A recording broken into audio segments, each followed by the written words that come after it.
Hello everyone, welcome back to club education. आज की इस वीडियो में हम लोग क्लास 12 का बहुत ही important chapter that is reproductive ductive health के बारे में पढ़ेंगे।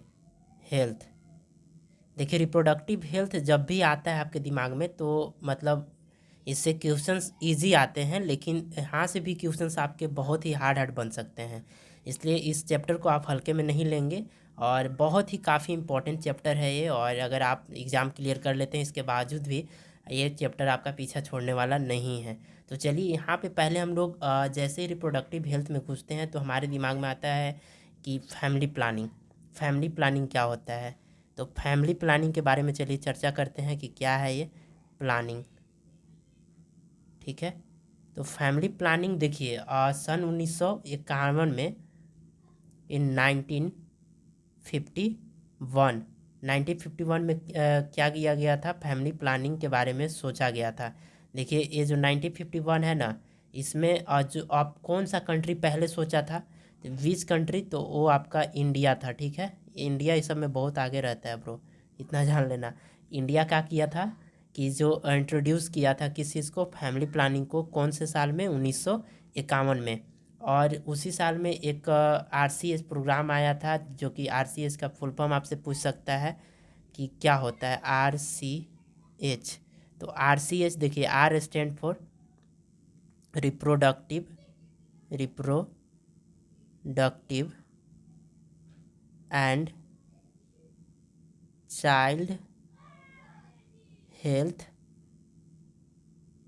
Reproductive and child health care. ठीक है, इसको ध्यान रखिए, reproductive and child health care. ये देखिए, अब ये क्या है आपका नीट का पीवाईक्यू है, फुल फॉर्म पूछा था इसमें। देखिए फुल फॉर्म ये क्या है, नीट पीवाईक्यू है। और आपके झारखंड पैरामेडिकल में भी ये क्वेश्चन आया हुआ है। और जो फैमिली प्लानिंग का बात किए, फैमिली प्लानिंग, तो ये क्या था आपके, कौन सी ईयर में किया गया था? 1951।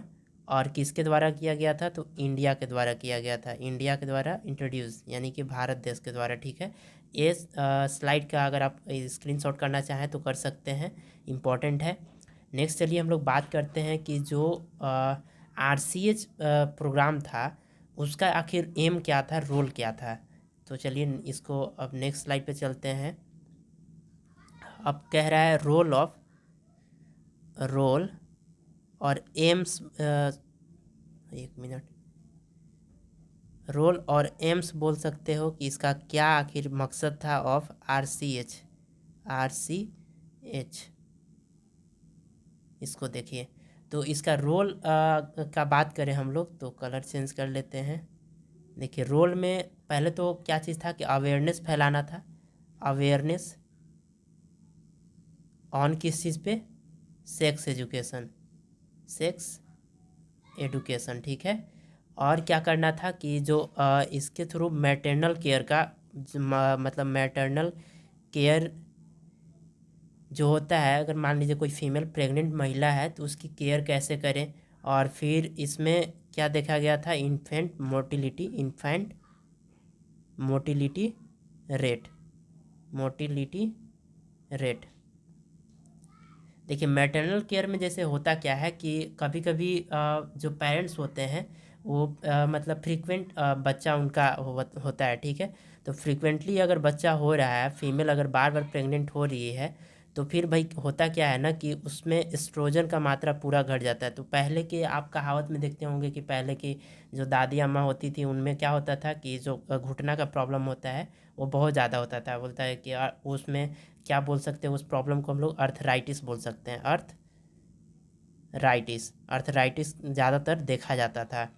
और इसका और क्या मकसद था कि जो एस टी डी होता है, STI, दैट इज़ कि सेक्सुअली ट्रांसमिटेड डिजीज़ और इन्फेक्शन बोल सकते हो, लाइक एड्स हो गया। एड्स, अब पूछ सकता है कि एड्स का फुल फॉर्म क्या है। देखिए तो एड्स का फुल फॉर्म क्या होता है? Acquired immuno deficiency CNCY deficiency syndrome, ठीक है, सिंड्रोम। ये आपके एग्जाम्स में एज इट इज़ आ जाएगा, ठीक है, इसको ध्यान में रखिएगा। Acquired immunity immuno deficiency syndrome. तो ये आपको ध्यान में रखना है कि जो RCH का रोल था, आखिर मकसद क्या था RCH लाने का, तो मतलब ये चीज़ आपको पता होना चाहिए। अगर इसके बावजूद भी हम लोग देखें तो इंडिया का पॉपुलेशन भाई वो तो आसमान छू रहा है, ऐसे उसका ग्राफ मतलब नीचे जा ही नहीं रहा है। इंडिया का पॉपुलेशन की बात करें हम लोग तो इंडिया यानी कि भारत, ठीक है। तो अगर हम लोग देखिए जो सेंसस होते हैं, सेंसस मतलब जो जनगणना होता है ना, जनगणना वो प्रत्येक वर्ष प्रत्येक 11 वर्ष के बाद होता है, 11 ईयर, आफ्टर 11 ईयर, ठीक है।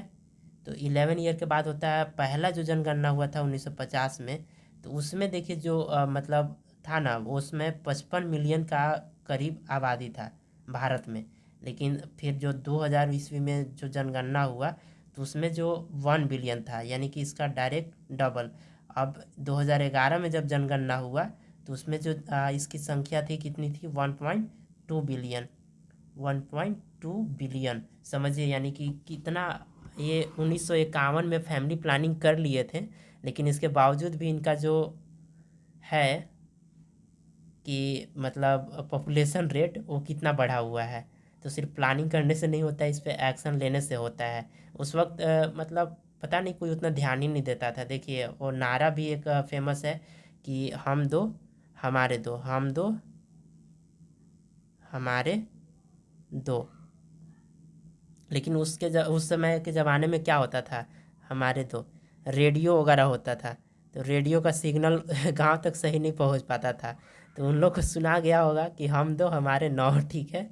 तो पहले के देखे होंगे कि पहले किसी का मतलब जो चाचा चाची होंगे या फिर फूफा फूफा, उन लोग का भाई बहन पूरा एकदम छोड़ ही दो, पूरा एकदम एक ज़िला बनाने के लायक होता है, उतना संख्या होता है। अब बात आती है कि जो पॉपुलेशन है उसको कैसे कंट्रोल किया जा सकता है। तो पहला तो हम लोग क्या कर सकते हैं कि एक क्राइटेरिया सेट कर सकते हैं कि मतलब कि जो भी इंटरमीड सॉरी मतलब एक दूसरे से कनेक्शन में आ रहे हैं तो उनका एक एज लिमिट होना चाहिए। उसको क्या बोल सकते हैं हम लोग, एज लिमिट बोल सकते हैं। तो सरकार ने एज लिमिट बनाया। एज लिमिट क्या है हमारे इंडिया में शादी करने का, तो मेल के लिए है और फीमेल के लिए अलग अलग है। तो मेल में आपका लड़का का जो होना चाहिए वो 21 साल होना चाहिए और लड़की 18 साल की होनी चाहिए। और जितना भी हम लोग अवेयरनेस फैला सकते हैं टीवी मीडियाज़ चैनल के माध्यम से, कुछ स्लोगन दे करके, इनक्लेव्स दे करके, अवेयरनेस वगैरह स्कूल में सेक्स एजुकेशन को बढ़ा करके, तब जा कर के हमारे यहाँ पॉपुलेशन कंट्रोल हो सकता है। लेकिन अगर ऐसा ही रहा तो फिर पॉपुलेशन कंट्रोल होना बेहद मुश्किल है। देखिए अब एक बात करेंगे हम लोग किस चीज़ पे, एमिनियोसेंटेसिस पे। ये बहुत ही इम्पोर्टेंट टॉपिक है, एमिनियोसेंटेसिस सेंटेसिस। ये देखिए इंडिया में लेकिन ये बैन है, ठीक है। इसका बहुत ही ज़्यादा मिसयूज हो रहा था। मिसयूज क्या हो रहा था कि जो होता है सेक्स डिटर्मिनेशन होता है वो इससे किया जाता है। पर्पस क्या होता है इसका, इसका बेनिफिट ये है कि आप मतलब कि सेक्स डिटरमाइन कर सकते हैं, सेक्स डिटरमाइन माइन।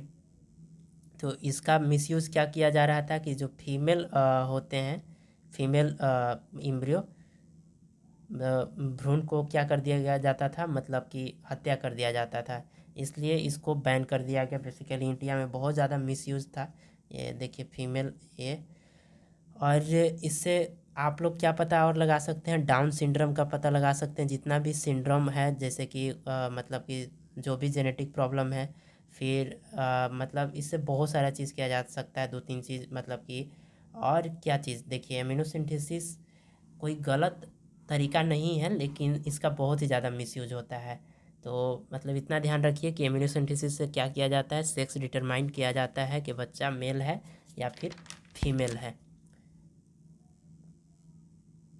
एमिनियोसेंटेसिस है, एमिनियोसेंटेसिस